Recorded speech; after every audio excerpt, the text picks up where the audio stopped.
سورہ سورہ حشر کی آیت 20 حشر نشر کر دیا ہے. سورہ نمبر 59-20.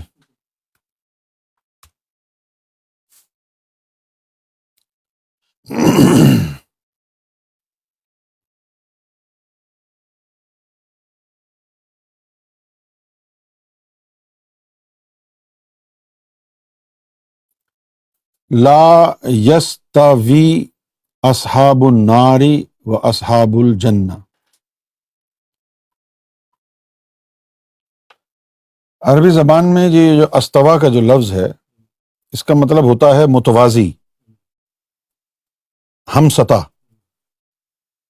یعنی ایک ہی ہائٹ.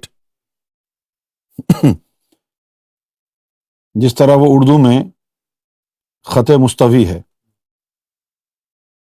اس کا مطلب ہے نا کہ ایکویٹر جو ہے اس کو اردو زبان میں خط مستوی کہتے ہیں. خط کا مطلب ہوتا ہے لائن. عربی زبان میں بھی ہے یہ خطوط الشیطان، کہ بھئی شیطان کی لائن پہ مت لگو. لا یستوی اصحاب النار و اصحاب الجنہ، کہ جہنم کے لوگ اور جنت کے جو لوگ ہیں وہ دونوں برابر نہیں ہیں، ایک ہی مقام پر نہیں ہیں، برابر نہیں ہیں. They not equal. اصحاب الجنہ ہم الفائزون، جو جنت کے لوگ ہوں گے وہ انعام پر فائز ہو چکے ہوں گے، اور جو جہنم کے لوگ ہیں وہ لوزر ہیں. یہ ہے اس کا مطلب. اور مزے کی بات یہ ہے کہ جنت میں جانے کا خواہش مند ہر آدمی ہے، ہندو ہو یا مسلمان، گورا ہو.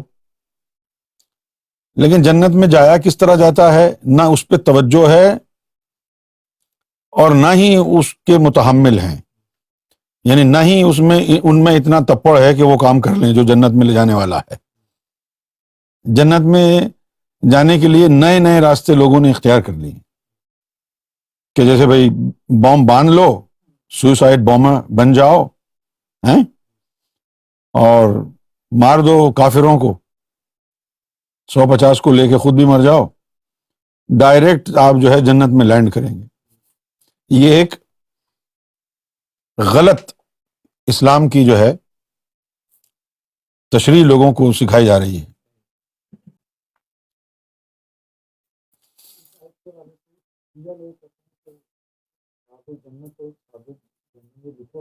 ہاں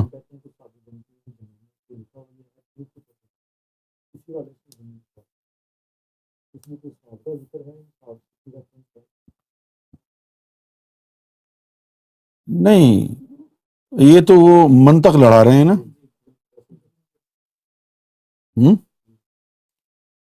اچھا، اگر اس کا یہی مطلب ہے تو اصحاب کہف کا کیا مطلب ہے؟ اگر آپ یہ کہہ رہے ہیں کہ یہ صحابیوں کے بارے میں آیا ہے کہ صحابیوں میں کچھ اصحاب النار کچھ اصحاب الجنہ ہیں، کہ کچھ صحابی جہنمی ہیں اور کچھ صحابی جنتی ہیں، تو یہ تو تم لکیر کے فقیر بن گئے ہو. تو اصحاب کا جو ہے لفظ اللہ نے ان کے ساتھ بھی استعمال کیا ہے جن کو غار میں اللہ نے پناہ دی تھی. ان کو کہا تھا اصحاب کہف، یعنی غار والے ساتھی. تو وہ غار والے صحابہ کہاں ہیں؟ عقل کے ناخن لو. یہ اصحاب جو یہاں پر لفظ استعمال ہوا ہے وہ اصحاب نکلا ہے صاحب سے. مصاحب جو ہوتا ہے، مصاحب کسے کہتے ہیں؟ جو آپ کی صحبت میں بیٹھے. تو اصحاب الجنہ کا مطلب ہے وہ لوگ جو جنت میں اکٹھے رہتے ہیں ایک دوسرے کی صحبت میں. جس طرح ایسوسیشن ہوتی ہے، صحیح ہے نا؟ ایسوسیشن کا کیا مطلب ہوتا ہے کہ اس میں سارے لوگ ایک دوسرے کے ساتھی ہیں. جس طرح اب اگر ایک لو ایسوسیشن بنائی جائے تو اس کا مطلب ہو گیا اس کے اندر ہر آدمی عاشق ہے، سب عشق کر رہے ہیں۔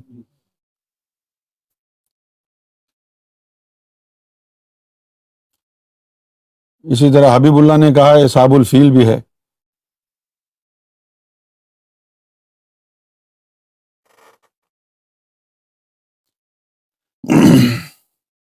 تو یہ میں سمجھتا ہوں کہ بڑی ہی کم عقلی کی بات ہے۔ یہی حال تو انہوں نے کیا ہے اپنے فرقے کے نام کے ساتھ بھی۔ یہ جو لفظ شیعہ لگاتے ہیں وہ کہتے ہیں جی قرآن میں آیا ہے، تو قرآن میں تو شیطان کا لفظ بھی آیا ہے، شیطان لگا لو اپنے نام کے ساتھ۔ نہیں، شیعہ کا مطلب ہوتا ہے چاہنے والا یا ماننے والا۔ اللہ تعالیٰ نے لفظ شیعہ استعمال کیا تھا ابراہیم علیہ الصلوۃ والسلام کے چاہنے والوں کے لیے، صحیح ہے۔ اب یہ عربی زبان کا لفظ ہے، اس کا مطلب چاہنے والا ہے۔ آپ اگر اس کو استعمال کرنا چاہیں تو آپ اس معنی میں استعمال کر سکتے ہیں جو اس کا لفظی معنی ہے۔ یعنی اگر آپ یہ کہیں شیعان حیدر تو اس کا مطلب ہوگا مولا علی کے چاہنے والے۔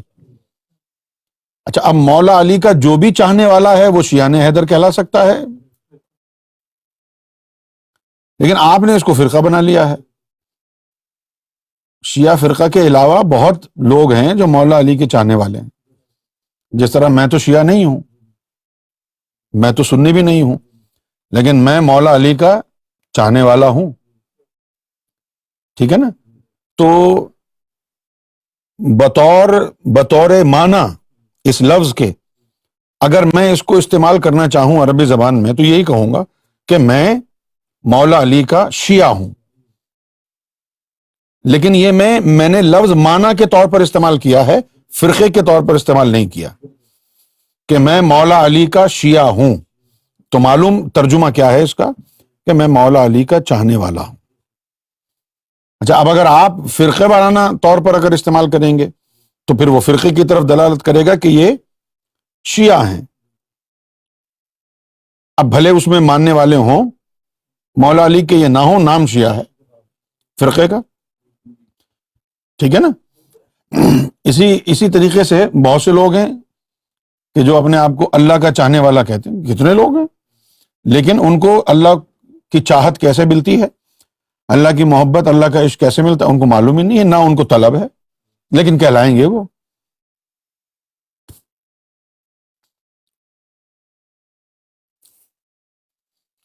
تو یہ منطق کی وجہ سے جو ہے بہت بگاڑ پیدا ہوا ہے، لاجک، علم الکلام۔ یہ جو علم الکلام سکھایا جاتا ہے نا مولویوں کو، یہ علم الکلام فتنے اور فساد کی جڑ ہے۔